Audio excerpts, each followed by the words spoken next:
চারদলীয় জোটের আমলে আমাদের মাননীয় সমাজ কল্যাণ মন্ত্রী আলী আহসান মোহাম্মদ মুজাহিদ এই যে আজকে বিধবা ভাতা, বয়স্ক ভাতা, বিধ্বস্ত ভাতা, এই সব কিছুর ব্যাপারে উনি একটি সুন্দর ক্যাটাগরি এবং নিয়ম নীতির মাধ্যমেই এই প্রকল্পটি চালু করেছিলেন।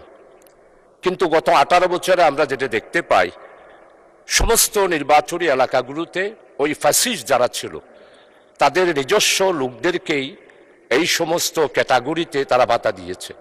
আমি মাননীয় মন্ত্রী মহোদয়ের কাছে জানতে চাই, 18 বছরের এই যে অনিয়ম, এই যে বিধি বহির্ভূতভাবে শুধু দলীয়ভাবে যে এই সমাজের এই প্রকল্পগুলা চালুর ব্যাপারে যে সমস্ত দুর্নীতি হয়েছে, এই দুর্নীতির ব্যাপারে আপনারা কোনো পদক্ষেপ নেবেন কিনা এবং পদক্ষেপ নিলে কিভাবে বাস্তবায়ন করবেন, এক। আর 2 নাম্বার হলো যেই তালিকাটা ছিল সেই তালিকাটা তদন্ত করে সঠিক একটা তালিকা প্রণয়ন করে আমাদের বিরোধী দল, সরকারি দল, সম্মানিত সদস্যদের সাথে সেই সমাজ কল্যাণ অফিসার পরামর্শ করে একটি তালিকা প্রণয়নের জন্য আপনার পক্ষ থেকে নির্দেশ দিবেন কিনা, এই বিষয়টা আমি মাননীয় মন্ত্রী মহোদয়ের কাছে জানতে চাই।